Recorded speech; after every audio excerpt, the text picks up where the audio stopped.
हाँ जी। Hello everyone, कैसे हो सभी? आई होप सभी अच्छे होंगे। देखो, इस पर्टिकुलर वीडियो में अपने डिस्कस करने वाले हैं C S I R NET का जो एग्जामिनेशन फॉर्म है, एप्लीकेशन फॉर्म है, वो ऑलरेडी अनाउंस हो चुका है। अब की बार जो एप्लीकेशन फॉर्म या इंफॉर्मेशन बुलेटिन है वो एन टी ए की ऑफिशियल वेबसाइट पे रिलीज़ हुआ है।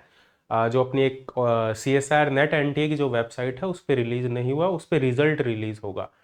ठीक है, क्योंकि मैं भी उसी पे सर्च कर रहा था और ज़्यादातर स्टूडेंट उसी पे सर्च कर रहे थे और ये कन्फ्यूज़न भी बनी थी कि ये जो नोटिफिकेशन है वो सही है या नहीं है। तो वो ऑफिशियल वेबसाइट पे है, उसका जो लिंक है वो तुम्हें डिस्क्रिप्शन में मिल जाएगा, बाकी टेलीग्राम ग्रुप पे भी मिल जाएगा, वहाँ से देख सकते हो। तो ये हमारे पास में कंप्लीट इन्फॉर्मेशन ब्राउचर है। इसमें अपने देखेंगे जो कंप्लीट इन्फॉर्मेशन कि क्या क्या कौन कौन एलिजिबल है, ठीक है, और पैटर्न क्या है, क्या चेंजेस हुए हैं, क्या चेंजेस नहीं हुए।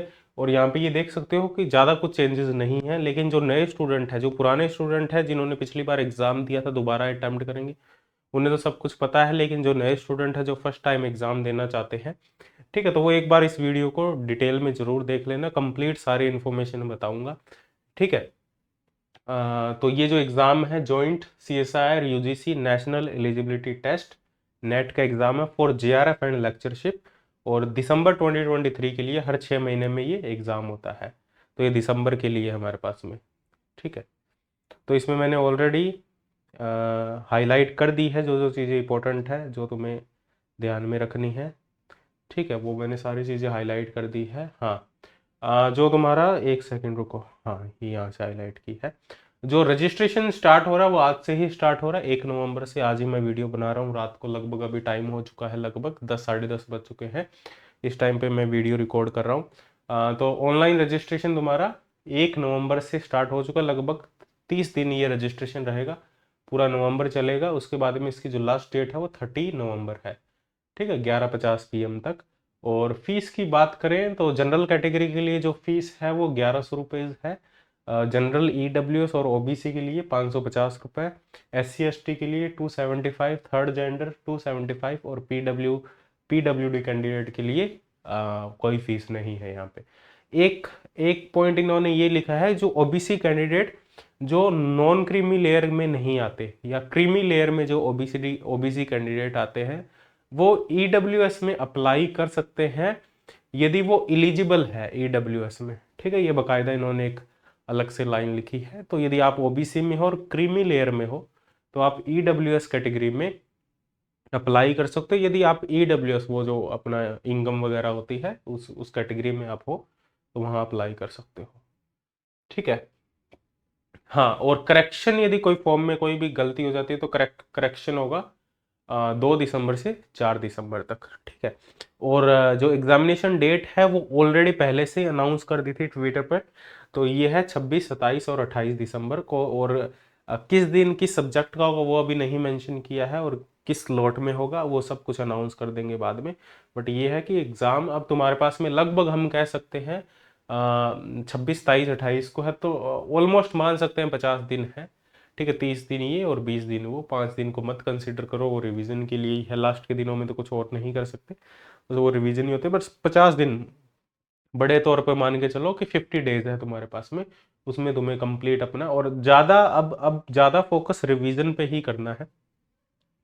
यदि तुम्हारा सिलेबस 80-85%, 90% जितना भी कंप्लीट है, 85% भी कंप्लीट है, मैं फिजिक्स की बात कर रहा हूँ, तो इनफ सिलेबस है। जनरल एप्टीट्यूड को स्किप नहीं करना है। Physics, general aptitude plus physics मिला के 85% सिलेबस आप लोगों ने कंप्लीट किया है, तो मोर देन इनफ सिलेबस है। ठीक है, तो रिवीजन 50 दिन, ज़्यादा फोकस रिवीजन पे, कम फोकस जो एक्स्ट्रा टॉपिक रह गए, ठीक है, उन पे कम फोकस रखना है, ज़्यादा focus revision. Test series, test series already हमने लॉन्च कर दी है, पार्ट वाइज टेस्ट चल रहे हैं। ठीक है, लगभग 6 टेस्ट हो चुके हैं, आई थिंक, है ना? हाँ, 6 टेस्ट हो चुके हैं। सॉल्यूशन भी पीडीएफ सॉल्यूशन तो सभी के अपलोडेड है, लेकिन जो वीडियो सॉल्यूशन है वो 3 टेस्ट के अपलोडेड है, और बाकी के भी वीडियो सॉल्यूशन कुछ दिनों में मैं अपलोड कर दूंगा। ठीक है। हाँ, ये ऑफिशियल वेबसाइट है जहाँ रिजल्ट वगैरह अनाउंस होगा, लेकिन जो एप्लीकेशन फॉर्म आया है वो अलग वेबसाइट है, जो एनटी की ऑफिशियल वेबसाइट है। ठीक, और जो एप्लीकेशन फॉर्म तुम्हें फिल करना है वो यहाँ से फिल करना है। This is the official website of csrnet.nta.ac.in। यहाँ से ही एप्लीकेशन फॉर्म फिल करना, किसी और वेबसाइट से नहीं करना। ये जो इन्फॉर्मेशन ब्राउज़र है मैं ये उसमें टेलीग्राम में अपलोड कर दूंगा, वहाँ से इसको ओपन करके इस वेबसाइट पे चले जाना डायरेक्ट, ठीक है, क्योंकि बहुत सारी वेबसाइट है तो कंफ्यूज हो सकते हो। बाकी यहाँ पे यार ये देख लेना कि इमेज का साइज़ क्या होगा, मतलब कितने साइज़ की इमेज अपलोड करनी है। कास्ट सर्टिफिकेट यदि एप्लीकेबल है तो अपलोड करना है, वो कोई दिक्कत नहीं है, तुम 6 महीने 1 साल पुराना कर दो, कोई इशू नहीं है। जब भी जब आगे तुम देखो, यदि तुम ओबीसी में और तुम्हारा कास्ट सर्टिफिकेट पुराना है तो उसमें कोई इशू नहीं होगा, आप अपलोड कर सकते हो। लेकिन जब तुम मान लो उसका यूज़ करोगे सर्टिफिकेट, मान लो तुम्हारा जेआरएफ हो जाता है या तुम पीएचडी के लिए एनरोल होना चाहते हो, तो दोबारा वेरिफिकेशन होगा, तब तुम्हारे पास में वैलिड ओबीसी सर्टिफिकेट होना चाहिए, क्योंकि तुम ओबीसी से क्वालिफाई कर रहे हो, और वैलिड ईडब्ल्यू सर्टिफिकेट तुम्हारा होना चाहिए, ठीक है, वो चीज़ें ज़रूरी है। हाँ, बाकी इसमें और देखो, ये सारे पॉइंट मैंने हाईलाइट किए हैं जो जो बताने वाले हैं। पूरा इन्फॉर्मेशन ब्राउज़र मैंने ऊपर ऊपर से मैंने पढ़ा है, जो जो इम्पोर्टेंट चीज़ें हैं, काफ़ी चीज़ें हैं इसमें। हाँ, स्कॉलरशिप के बारे में भी इसमें बताया है कि जो अपडेटेड स्कॉलरशिप है वो भी इसमें अनाउंस कर दी गई है, जो अपडेटेड स्कॉलरशिप है जो ऑलरेडी पहले से अनाउंस हो चुकी है। हाँ, और जो सिलेबस है वो सेम ही सिलेबस है, सिलेबस में कोई चेंजेस नहीं है। और इन्होंने कहा कि जो सिलेबस है वो तुम्हारा इस वेबसाइट पे, जो CSR HRDG की जो ऑफिशियल वेबसाइट है वहाँ पे तुम्हें कंप्लीट सिलेबस, जहाँ कट ऑफ और रिजल्ट निकल के आता है, ठीक, वहाँ तुम्हें कंप्लीट इसका सिलेबस मिल जाएगा इस वेबसाइट पे, और सिलेबस सेम ही रहने वाला है क्योंकि इन्होंने वही अपलोड कर है। हाँ, ये काफ़ी इंपॉर्टेंट है। देखो, अब ये डाउट रहता है काफ़ी स्टूडेंट के दिमाग में कि जेआरएफ के लिए अप्लाई करें, लेक्चरशिप के लिए करें। अब देखो, इसमें जो जेआरएफ के लिए अप्लाई करेगा वो ऑटोमेटिकली लेक्चरशिप के लिए एलिजिबल है, ठीक है। यदि वो जेआरएफ क्वालिफाई कर लेता है तो लेक्चरशिप ऑलरेडी हो जाती है, यदि लेक्चरशिप के लिए उसकी एलिजिबिलिटी कंप्लीट है तो। यदि उसके पास में एमएससी है या रिजल्ट अवेटेड कैटेगरी में एमएससी में, तो यदि जेआरएफ के लिए अप्लाई करते हो तो लेक्चरशिप ऑटोमेटिकली एप्लीकेबल हो। और मान लो जिन कैंडिडेट की एज, जेआरएफ के लिए एक एज लिमिट है, नेट के लिए लेक्चरशिप के लिए कोई एज लिमिट नहीं है, और जिन कैंडिडेट की एज क्रॉस कर चुकी है जेआरएफ की लिमिट को, यदि वो भी जेआरएफ में अप्लाई कर देते हैं तो उनको ऑटोमेटिकली लेक्चरशिप में कंसीडर कर लिया जाएगा। इसमें ऑलरेडी मेंशन है, बट मैं तो यही रिकमेंड करूंगा कि जिनकी एज ज़्यादा है, जेआरएफ की कैटेगरी में नहीं आते हैं, वो सिर्फ लेक्चरशिप के लिए ही अप्लाई करें। तो ये ही कंप्लीट इसमें बताया है, ठीक है। हाँ, और असेंशियल एजुकेशनल क्वालिफिकेशन देखो कौन कौन अप्लाई कर सकता है, अच्छे से पढ़ लेना। एमएससी और इक्विवेलेंट डिग्री, इंटीग्रेटेड बीएसएमएस, कौन कौन अप्लाई कर सकता है, एमएससी वाले और उसको equivalent. Integrated BSMS, BS 4 year, BE, BTech, B pharma, MBBS with at least. अब इसका मतलब ये नहीं है कि ये सारे जेआरएफ और लेक्चरशिप के लिए एप्लीकेबल है, ये एप्लीकेबल है इस एग्जाम के लिए, बट कुछ ओनली जेआरएफ के लिए और कुछ जेआरएफ प्लस असिस्टेंट प्रोफेसर के लिए या लेक्चरशिप के लिए, ठीक है। तो ये सभी एप्लीकेबल है, ठीक है। मिनिमम 55% होने चाहिए यदि वो जनरल कैटेगरी में है, और यदि वो जनरल ईडब्ल्यूएस ओबीसी में है तो 50% मिनिमम होने चाहिए उनके पास में। कैंडिडेट एनरोल्ड फॉर एमएससी और having completed 10+2+3 year of the above qualify, यदि आपने बीएससी कंप्लीट कर लिया और एमएससी में जस्ट एनरोल हुए हो, अभी अभी एडमिशन लिया एमएससी में, तो आप रिजल्ट अवेटेड कैटेगरी के अंदर अप्लाई कर सकते हो और जेआरएफ के लिए अप्लाई कर सकते हो।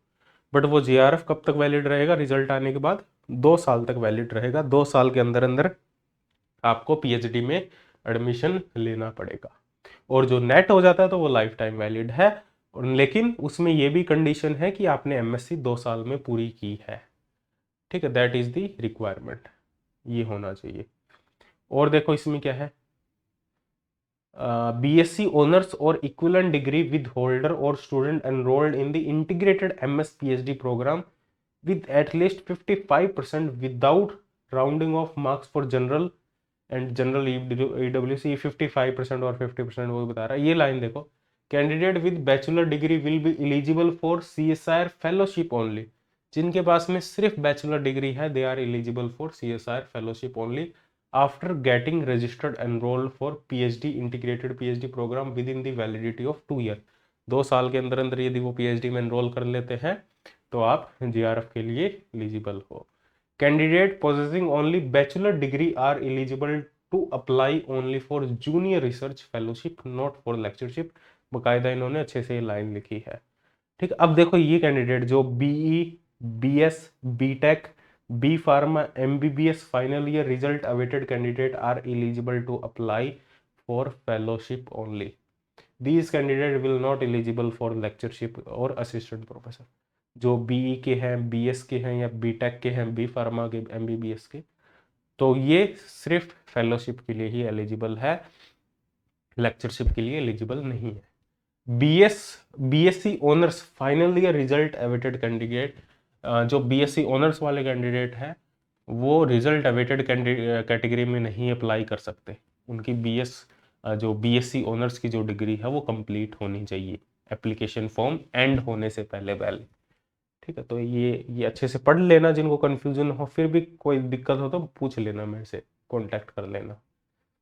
ठीक है, हाँ, एज लिमिट की बात करें जेआरएफ के लिए मैक्सिमम एज लिमिट 28 ईयर होनी चाहिए। कब तक? 1 जुलाई 2023 तक। उससे वहां तक 28 क्रॉस नहीं करनी चाहिए तुम्हारी। और 5 साल का रिलैक्सेशन मिल सकता है यदि आप SC/ST के हो, और 3 ईयर का रिलैक्सेशन मिलेगा यदि आप OBC नॉन क्रीमी लेयर में हो। और लेक्चरशिप के लिए कोई एज लिमिट नहीं है। हाँ, एग्जाम पैटर्न की बात करें वही है, मैं फिजिकल साइंस की बताऊंगा, फिजिक्स की। 3 पार्ट होते हैं हमेशा की तरह। टोटल नंबर ऑफ क्वेश्चन आते हैं 20, 25, 30, टोटल 75 क्वेश्चन आते हैं। मैक्सिमम नंबर ऑफ क्वेश्चन जो आपको अटेम्प्ट करने होते हैं, इसमें 15 करने हैं, इसमें 20 करने हैं, इसमें 20। टोटल अटेम्प्ट कितने करने हैं? 55। आते कितने हैं? 75। तो 277 का पेपर आता है, 200 का आपको अटेम्प्ट करना होता है। आउट ऑफ 200 कट ऑफ हमेशा मिनिमम ही रहती है, क्योंकि एग्जाम यदि टफ आता है तो cut off 33% minimum cut off है। ठीक है, फॉर OBC कैटेगरी और जनरल कैटेगरी। और जो आप SC/ST कैटेगरी है उनकी 25% मिनिमम कट ऑफ है, और इसके आसपास ही कट ऑफ रहती है यदि पेपर बहुत ज़्यादा टफ आता है। पेपर एवरेज टाइप का आता है तो कट ऑफ ये मान सकते हो 40%, 45%। ठीक है, बहुत ही ईजी पेपर आता है तो 50% कट ऑफ मान सकते हो कि 50% कट ऑफ रहती है। ठीक है, मतलब 100 मार्क्स, 95, 100। पेपर टफ आता है तो 60, 70 मार्क्स, 72 या 66 मार्क्स। ठीक है, जो मिनिमम मार्किंग है वो रहती है, और नेगेटिव मार्किंग 1/4 होगा। ठीक है, हाँ, पेपर हिंदी इंग्लिश दोनों में होगा। ठीक है, और एप्लीकेशन फॉर्म में आई थिंक तुम्हें ऑप्शन मिलेगा कि कौन सा चूज करना है, तो उसके अकॉर्डिंग ही चूज करना तुम। ठीक है, और बाकी इंग्लिश में ही प्रिपरेशन होती है सभी की, तो इंग्लिश में ही देते हैं, हिंदी इंग्लिश दोनों में मिलता है पेपर। और सब्जेक्ट कोड जरूर देख लेना, 705 is the subject code for physical science. ठीक है, सिलेबस इस वेबसाइट पे तुम्हें मिल जाएगा, ऑलरेडी बता दिया मैंने। ठीक है, और कुछ बताने वाला है तो देखता हूँ मैं। ये बाकी काम की चीज़ नहीं है अभी हमारे। हाँ, यहाँ एक चीज़ थी, हाँ, फोटो का साइज देख लेना अपलोड करने से पहले, क्योंकि टाइम लग सकता है, नहीं तो 10 KB से 200 KB, और सिग्नेचर का साइन 4 KB से 30 KB। ठीक है, और ऑफिशियल वेबसाइट तुम्हें पता ही है। और कुछ इंपॉर्टेंट, हाँ, ये कुछ इंपॉर्टेंट लग रहा है। हाँ, it is mandatory for candidate to select 4 तुम्हें एग्जामिनेशन सेंटर पहले से चूज करने, तो उनको पहले से डिसाइड करके रखना कौन कौन से हमें एग्जामिनेशन सेंटर चूज करने, और पहला ही मिल जाता है इसमें, क्योंकि NTA जो ऑनलाइन एग्जामिनेशन होते हैं वो हर जगह अवेलेबल है, तो उसमें कोई दिक्कत नहीं होती। और जल्दी भर देना एग्जामिनेशन फॉर्म। ठीक है, लेट मत करना, ऐसे मत सोचना कि आराम से भर देंगे, अभी तो 30 दिन है। वैसे अपने भरते लेट ही है, मैं भी लेट ही भरता हूँ, बट पर भर देना जल्दी, जब भी टाइम लगे भर देना। ठीक है, संडे वगैरह को भर देना। ठीक है, और डेज पे भरोगे, वैसे टाइम नहीं लगता इतना, इतने इतने ज़्यादा कैंडिडेट नहीं होते इस एग्ज़ाम में, तो इतना कुछ दिक्कत नहीं होने वाली आप लोगों को। हाँ, no candidate will be allowed to appear at the examination centre. ये भी अभी की बात नहीं है, एडमिट कार्ड आने के बाद बाद की बात है ये, अभी कुछ नहीं करना है इससे तुम्हें। और तो कुछ नहीं है खास इसमें जो बताने वाला है।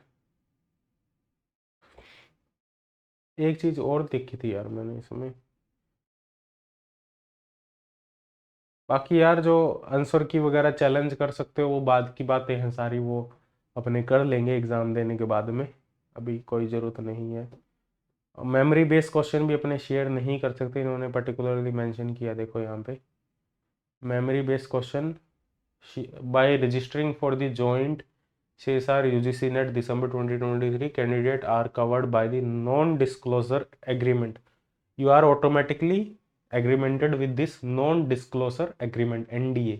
As per NDA, candidates cannot disclose any question or content of question paper in the part or otherwise with any person or party or website or such other media publication. Any act in breach of NDA shall be liable for penal action as per law. Kindly note that this is a punishable offense and shall lead to cancellation of candidature. ठीक है, तो ये जरूर note कर लेना। ठीक है, memory based question, वैसे मैं भी इस बार रिक्वेस्ट नहीं करूँगा सभी से, ठीक है, पर हाँ यदि मैं मंगा भी लेता हूँ तो उनको मैं वीडियो, जब तक इनका ऑफिशियल कुछ अनाउंस नहीं हो जाता पेपर वगैरह या आंसर की नहीं आ जाती, तब तक अपने कोई वीडियो नहीं बनाएंगे। हाँ, क्वेश्चन मिल सकते हैं, क्वेश्चन भेज देते हैं, क्योंकि स्टूडेंट्स को डाउट होते हैं सर इस क्वेश्चन का देखना क्या आंसर आ रहा है, इसका क्या आंसर आ रहा है, तो वो कोई दिक्कत नहीं, पर अपने वीडियो नहीं बनाएंगे पहले, जब तक इनकी ऑफिशियल आंसर की नहीं आएगी कोई वीडियो नहीं बनाएंगे। ठीक है,